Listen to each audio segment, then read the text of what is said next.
What's going on, everybody? Football is back, including the Bills Ravens game, which might go down as the game of the year in week 1. Bills coming out on top 41-40, thanks to some fourth quarter efforts from the league MVP, Josh Allen. That was a great game. I fell asleep when the Ravens had a 15-point lead because I was tired, and when I woke up and crawled into bed, I saw the highlights, and it was crazy. Speaking of crazy, J.J. McCarthy did not look great coming out of the gate, but he did turn it around in the fourth quarter, throwing for 2 TDs and rushing for another, leading the Vikes to their first victory of the year. J.J. McCarthy now is 63-3, something like that, since high school. Say what you want about the man, he knows how to win. Welcome back. It is the Week 1 Commissioner's Address of 2025. I just want to thank you guys for your participation in the league and coming back this year. I'm pumped. I haven't been this excited about fantasy football in a while, and it's nice to have football back. It felt like a very long off season, but it is finally here, and week 1 was so good. A couple things I want to mention right off the hop. Trade deadline will be after week 12, and rivalry weeks are weeks 4 and 13. We're going to have the same matchups that we always do for rivalry weeks. So if you played your rival last year, you will be playing that same rival again this year. We also have $200 now in league funds, $100 from last year and $100 from this year. And that, of course, will be going towards getting us all together one year for a draft party, a draft weekend that might happen in Saskatoon or something like that, and we'll help with some hotel rooms and maybe some green fees, and we'll try and get everybody together in the next few years. Don't know when it's going to happen, but we'll play that by ear. The link for the Etsy store is up in the Facebook page. I want to thank everybody who has put in orders in already. All the extra funds from that will be going to the league funds as well to finance, of course, the draft party. There has been some shipping delays with Printify. Printify, Printful, whatever company we're using. So I'm using Etsy to make the store and Printful, I guess, to get the gear and the swag. Specifically, the stuff from Europe is having a little bit of difficulty getting over this way. They have sent me a notification that says they are working on rectifying the situation, but I will admit they are not the quickest company to begin with. Getting my samples of the hats and stuff has taken some time. I still don't have them yet, but I will let you know as soon as I do. But be patient. Your stuff is coming. I am following up with everything that hasn't been delivered yet. So again, be patient. I am working on that. Let's hop right into the matchups. Starting with Commish Prime taking on Barclays Brock Hard. And I will preface this week by saying we only had 2 teams that outplayed their projections. So there was a lot of underperforming players this week. Jalen Hurts for me with 24 points. He had 2 touchdowns on the ground. He was very good. On Will's side, Marvin Harrison did come through with a TD, and Laporta had one of his better games in recent memory, as last year he kind of fell off the map. Emeka Egbuka looks like the real deal. He had 4 catches for 2 touchdowns, including calling his own play on the second touchdown. He went to the huddle and said, "Call this play, I will score." And then he did score, which for a rookie in his first game is very, very good. I'm very excited about having him on my team. Justin Fields with 29 points. He looked fantastic out there. Disappointing for him to lose against Pittsburgh after all that he went out and did. He had 29.5 points. Of course, Aaron Rodgers came out and threw for 4 touchdowns and came away with the win in that one. I will take the victory here 153 to 126 against Gus Bus. Second matchup of the week, Mickey taking on Bijan Maestord. Josh Allen, again, with the fourth quarter heroics against the Ravens, who are quickly becoming a team known for giving up big leads. But Josh Allen with 38.7 points. Just huge. Bijan was good for Eric thanks to 6 catches for 100 yards and a touchdown. He was relatively quiet on the ground, rushing only for 2 yards per touch. And the rest of Mickey's team underperformed except for his kicker, which is not going to get it done. Ejeb with a 5-point victory here, thanks to Bijan and Cortland Sutton getting in the end zone. Baker was good, 22.5 points for him. Mickey coming away with the loss in this one, 126 to 121.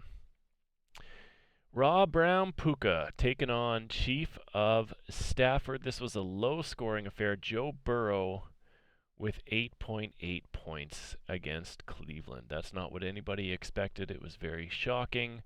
Most people were hoping they'd come out of the gate a little quicker, which is, of course, not the Bengals style. Usually they're very, very slow. I think this is Joe Burrow's second or third Week 1 win. They did barely come away with the victory, 17-16 against Cleveland, who was led by Joe Flacco. But it seemed like every time on Red Zone they flipped to that game, Joe Flacco had the ball.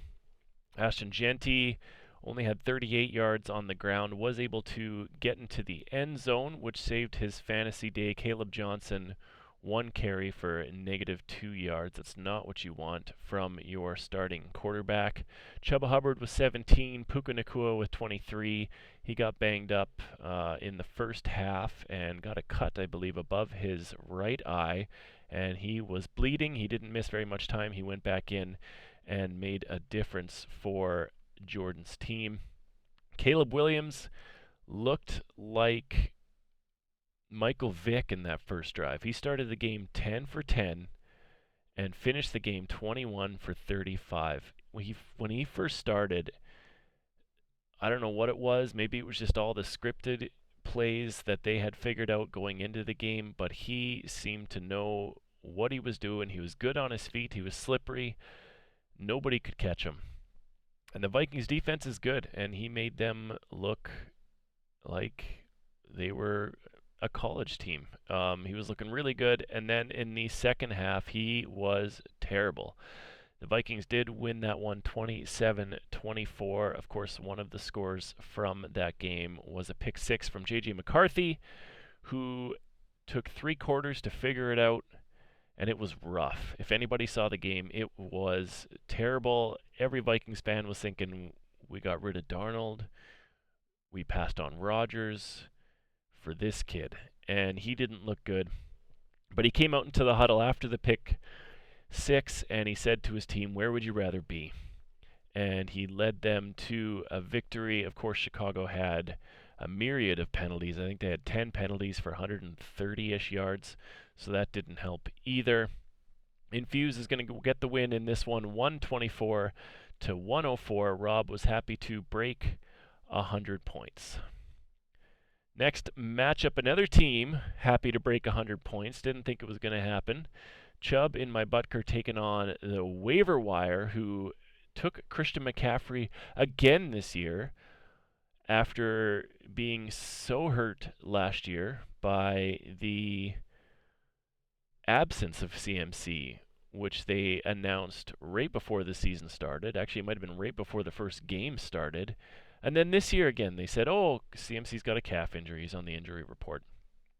So I'm sure Nick's butthole was puckered up going into Week 1 as he thought this might be another donation year. But CMC was out there. He had 9 catches and 22 carries for 31 total touches, getting it done. Did not reach the end zone, however, which limited his fantasy day. but they did beat the Seattle Seahawks 17-13. James Cook on the other side looked pretty good. Everybody in Buffalo, mind you, looked really good. Everybody in that whole matchup looked really good. But James Cook with 21 points. Travis Kelce ended up with 12 points thanks to reaching the end zone. He also took out Xavier Worthy, which I haven't seen a report yet on how much time Worthy is expected to miss, but he took a pretty good hit from Kelce, seemed to dislocate his shoulder or something along those lines. Spencer, lucky to break 100 points. Nick with 137 coming away with the big win here.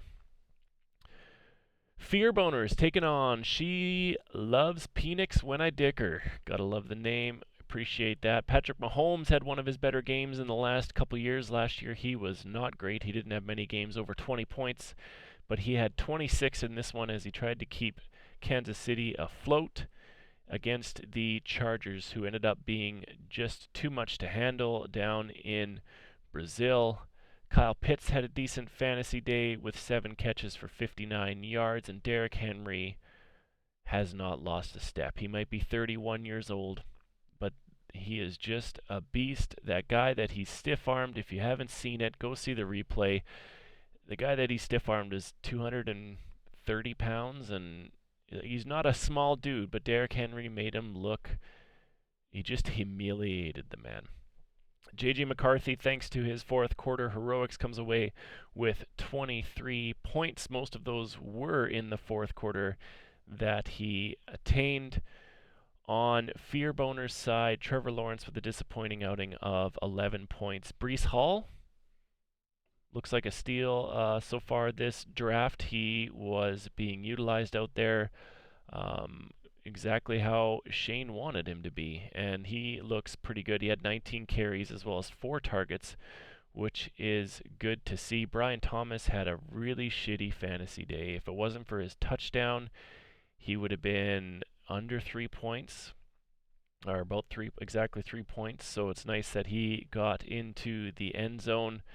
And then Lamar doing Lamar-esque things, but the Ravens just weren't enough to beat the Buffalo Bills, and Fear Boners was just not enough to beat the league high week 1 score for She Loves Penix When I Dick Her, 164 points to 136. Fear Boners still going to come away with the median victory as he had a decent score in week 1.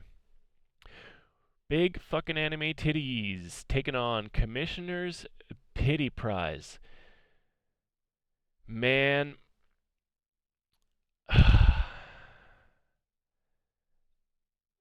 I really wanted to give this to Wade for being the week high score, but I gotta give it to Casey.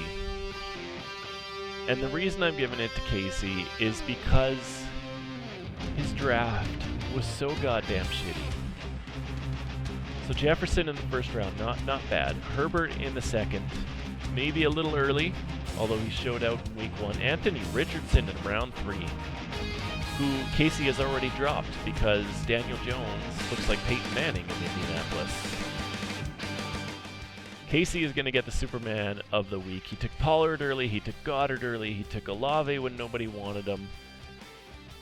Zay Flowers, who, man, I don't think anybody really wanted Zay Flowers, but they might now. So Casey is going to get the Superman of the week. Congratulations, Casey. He has 157 points to big fucking anime TDs, 120. Justin Herbert with 27 points as he looked great throwing the ball. Is that the future of the Chargers offense where they're going to throw the ball 34 times? I don't know. But that's what they decided to do against Kansas City, and it worked. Tony Pollard with 7 points. Jerome Ford with 1.5.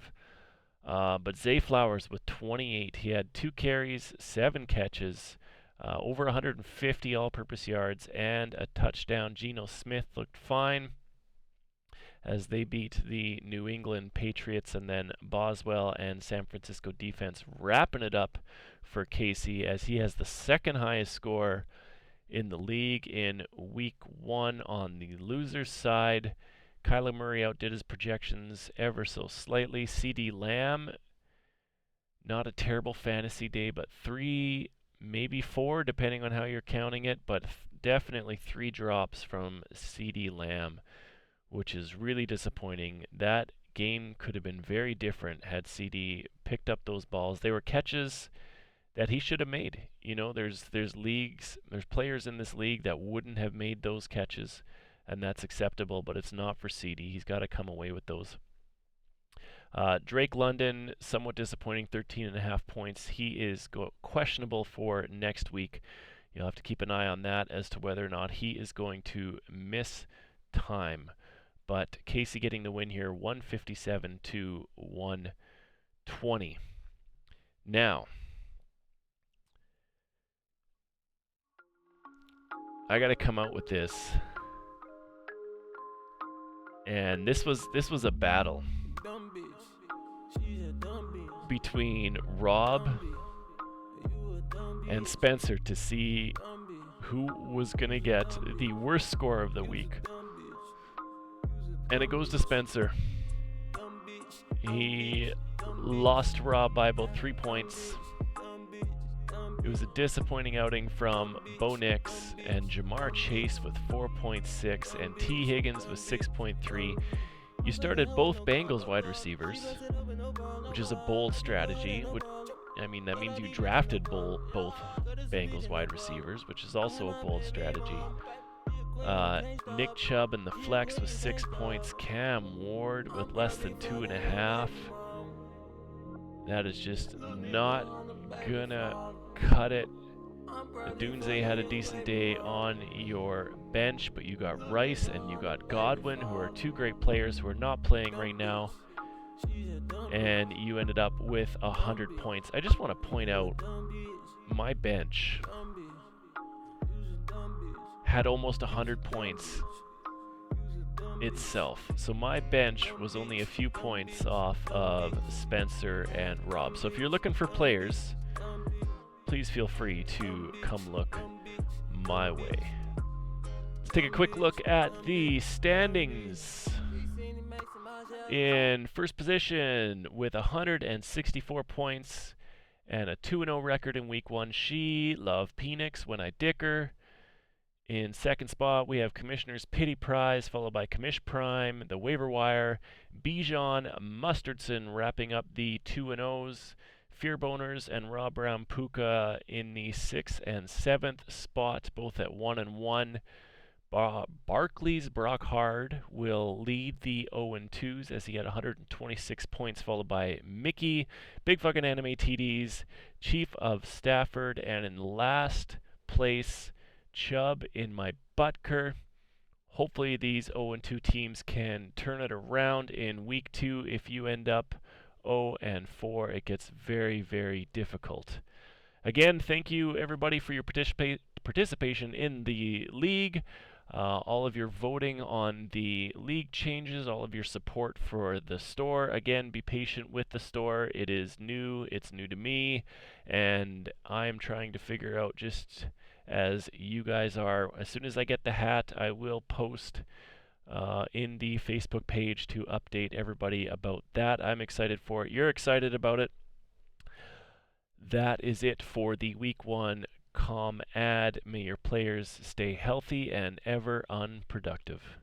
Commish out.